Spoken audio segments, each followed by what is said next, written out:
Welcome, Dr. Harsh. Today, I would like to ask you about a topic which is most talked about but least understood. In fact, it was the theme of the World Health Mental Day in 2016. And this term is very casually used by people that, oh, my teacher scolded me, I'm very depressed because I broke up. So let's ask a mental health professional that what actually depression is. Thank you, Ms. Pua, for having me here. I'm very happy to talk to you about this topic. Um, so let's talk about depression, what it is. You mentioned that people, whenever they are stressed, they feel that they have depression.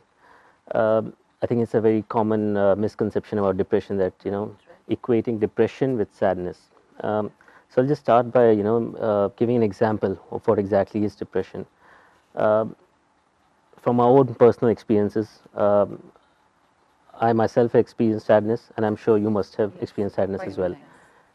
Imagine the worst day that you ever had, the amount of sadness that you felt. Probably, for me, for personally, failing an exam, you know, that was something which was very sad, or losing a loved one. So imagine the sadness that you experienced that day. Let's have a thought exercise. I'm sure if all of our viewers can also can imagine it in their head, the worst day that they've ever had. So imagine the sadness that you had in that moment, and how do you feel about it? It's an intense sort of sadness, and along with that, you suddenly lose interest in the whole world.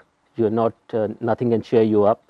Um you know, you don't feel like talking to anyone. And you feel that probably you might never come out of it. Yes, and your energy is low.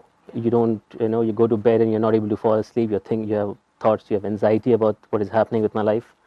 You have thoughts of even hurting yourself, committing suicide, thoughts of harming yourself, or maybe even you try to cope with it with alcohol or any other drugs. So you lose confidence, your self-esteem is low, and we have all experienced that. For a day, we have all experienced intense sadness, right? But gradually, after a day or two, we gradually get out of it, right?